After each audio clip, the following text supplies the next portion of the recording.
రెండేళ్లుగా ఖాళీగా కనిపించిన ఒక కుర్చీ ఇప్పుడు ఆ కుర్చీ చుట్టూనే ఏపీ రాజకీయం.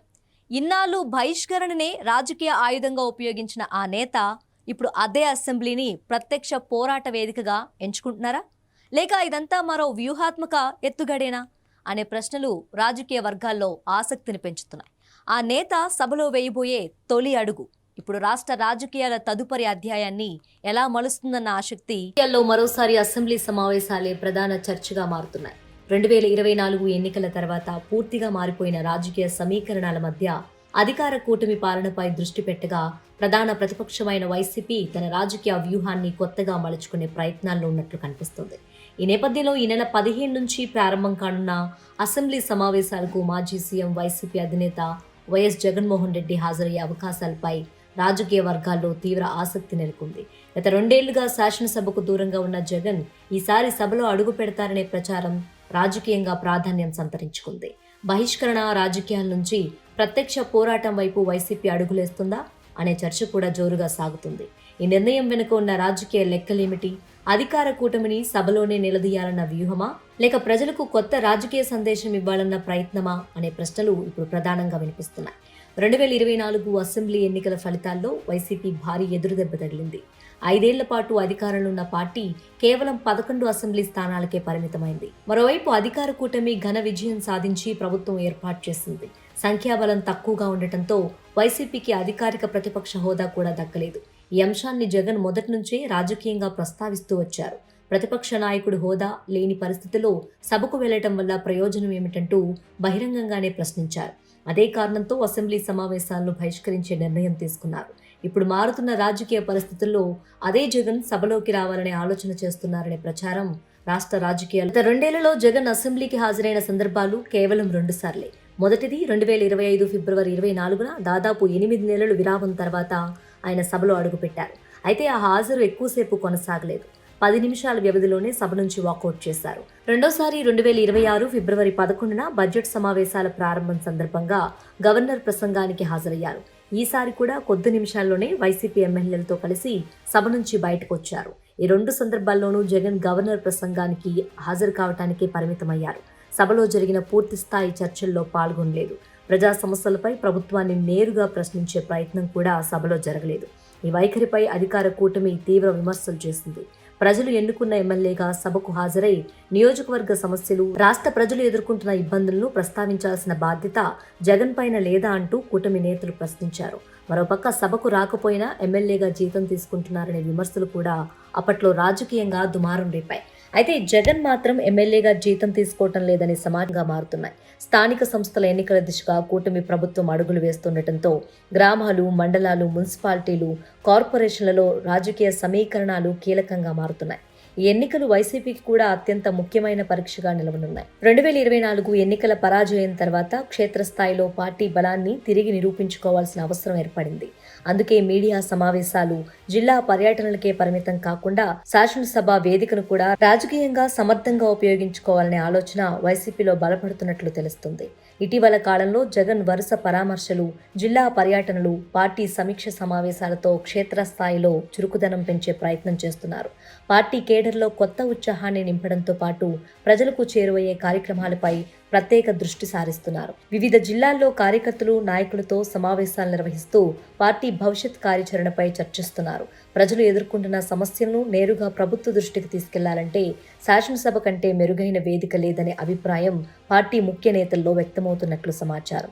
అందుకే ఈసారి అసెంబ్లీ సమావేశాలకు పూర్తి స్థాయిలో హాజరై ప్రభుత్వాన్ని ఇరుకున పెట్టే ప్రయత్నం చేయాలని జగన్ నిర్ణయించినట్లు రాజకీయ వర్గాల్లో చర్చ సాగుతుంది.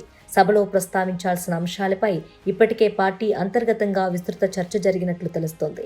రాష్ట్రంలో శాంతి భద్రతల పరిస్థితి, సాయికృష్ణ లాకప్ డెత్ ఘటన, రైతులు ఎదుర్కొంటున్న ఇబ్బందులు, ఎన్నికల హామీల అమలు, సంక్షేమ పథకాల పరిస్థితి, రాష్ట్ర ఆర్థిక వ్యవస్థ, నిరుద్యోగం, ధరల పెరుగుదల, అభివృద్ధి పనుల పురోగతి వంటి అంశాలను ప్రభుత్వ గొంతు నొక్కేస్తున్నారు అనే రాజకీయ ప్రచారాన్ని వైసీపీ మరింత బలంగా ముందుకు తీసుకెళ్లే అవకాశం ఉందని విశ్లేషకులు అభిప్రాయపడుతున్నారు. దీంతో ఈసారి అసెంబ్లీ సమావేశాల్లో జరిగే ప్రతి పరిణామం రాజకీయంగా అత్యంత ప్రాధాన్యం సంతరించుకునే అవకాశాలు కనిపిస్తున్నాయి. ఇదే కారణంగా ఈసారి జరగనున్న అసెంబ్లీ సమావేశాలు సాధారణ శాసనసభ కార్యక్రమాల కంటే ఎక్కువ రాజకీయ ప్రాధాన్యతను సంతరించుకున్నాయి. అధికార కూటమి ప్రవేశపెట్టే ప్రతి బిల్లు, ప్రతి ప్రకటన, ప్రతి నిర్ణయాన్ని ప్రతిపక్షం రాజకీయంగా ఉపయోగించుకునే ప్రయత్నం చేసే అవకాశం కనిపిస్తోంది.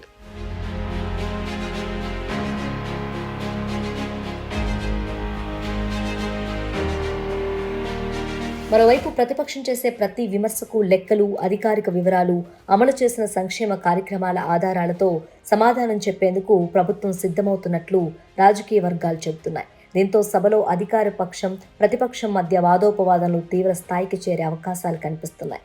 జగన్ అసెంబ్లీకి హాజరు కావటం మరో కోణంలో కూడా ఆసక్తికరంగా మారింది. గత 2 ఏళ్లుగా సభకు ఎందుకు రావటం లేదు, ప్రజలు ఎన్నుకున్న వేదికను ఎందుకు దూరం పెడుతున్నారు అనే ప్రశ్నలకు వైసీపీ పదే సమాధానం చెప్పాల్సి వచ్చింది. ఈసారి పూర్తి స్థాయిలో సమావేశాల్లో పాల్గొంటే ఆ విమర్శలకు కొంతవరకు తెరపడే అవకాశం ఉంటుంది. అంతేకాదు, ప్రజలు ఎదుర్కొంటున్న సమస్యలను నేరుగా శాసనసభ వేదికపై వినిపించే అవకాశం కూడా జగన్కు లభిస్తుంది. సభలో చేసిన ప్రసంగాలు, లేవనెత్తిన అంశాలు ప్రజల్లోకి వేగంగా వెళ్లే అవకాశం ఉండటంతో రాజకీయంగా కూడా అది పార్టీకి ఉపయోగపడొచ్చని పరిశీలకులు భావిస్తున్నారు. రాజకీయ విశ్లేషకుల అభిప్రాయం ప్రకారం ఇది వైసీపీ వ్యూహంలో కీలకమైన మార్పుగా కనిపిస్తుంది. ఇన్నాళ్లు ప్రతిపక్ష హోదా అంశాన్ని ప్రధానంగా ప్రస్తావించిన జగన్ ఇప్పుడు ప్రజా సమస్యలే తన రాజకీయ అజెండా అని చెప్పే ప్రయత్నం చేస్తున్నట్లు సంకేతాలు కనిపిస్తున్నాయి. ప్రభుత్వాన్ని నేరుగా నిలదీయటం ద్వారా పార్టీ మళ్లీ దూకుడుగా వ్యవహరిస్తుందనే సందేశాన్ని కార్యకర్తలకు, ప్రజలకు ఇవ్వాలనే లక్ష్యం కూడా ఇందులో భాగమే ఉండొచ్చని అంచనా వేస్తున్నారు. స్థానిక సంస్థల ఎన్నికలు సమీపిస్తున్న వేళ ఈ వ్యూహాత్మక మార్పు వైసీపీకి ఎంతవరకు రాజకీయ లాభం చేకూరుస్తుందో, ప్రజల్లో ఎలాంటి స్పందన లభిస్తుందో రాబోయే రోజుల్లో స్పష్టత రానుంది. కూడా ఈ సమావేశాలను ప్రతిష్టాత్మకంగా తీసుకుంటుంది. ముఖ్యంగా బీసీ రక్షణ చట్టానికి సంబంధించిన బిల్లును ప్రవేశపెట్టే అవకాశాలున్నాయని సమాచారం. ఈ బిల్లుపై జరిగే చర్చలు కూడా రాజకీయంగా కీలకంగా మారే అవకాశం ఉంది. దీంతో సభలో అధికార పక్షం, ప్రతిపక్షం మధ్య మాటల యుద్ధం తీవ్ర స్థాయికి చేరే అవకాశాన్ని రాజకీయ వర్గాలు కొట్టిపారేయటం లేదు. జగన్ సభలో ఎంతసేపు ఉంటారు, పూర్తి సమావేశాల్లో పాల్గొంటారా, లేక గతంలో మాదిరిగానే నిరసన తెలిపి బయటకు వస్తారా అనే అంశాలపై కూడా ఆసక్తి నెలకొంది. ఒకవేళ చర్చల్లో చురుకుగా పాల్గొంటే వైసీపీ రాజకీయ వైఖరిలో కొత్త అధ్యాయం ప్రారంభమైనట్టే అవుతుంది. మరోవైపు మళ్లీ వాకౌట్ చేస్తే పాత విమర్శలే మరోసారి తెరపైకొచ్చే అవకాశం ఉంది. రాబోయే రోజుల్లో జగన్ రాష్ట్ర వ్యాప్తంగా పాదయాత్ర చేపట్టే అవకాశాలపై కూడా చర్చ జరుగుతుంది. అలాంటి పరిస్థితుల్లో అసెంబ్లీ వేదికను ప్రజా ఉద్యమానికి ప్రారంభ బిందువుగా మార్చుకోవాలనే ఆలోచన పార్టీ వ్యూహంలో భాగమై ఉండొచ్చని పరిశీలకులు విశ్లేషిస్తున్నారు. సభలో లేవనెత్తిన అంశాలను తర్వాత ప్రజల్లోకి తీసుకెళ్లే విధంగా కార్యాచరణ రూపొందించే అవకాశాలు కూడా కనిపిస్తున్నాయి.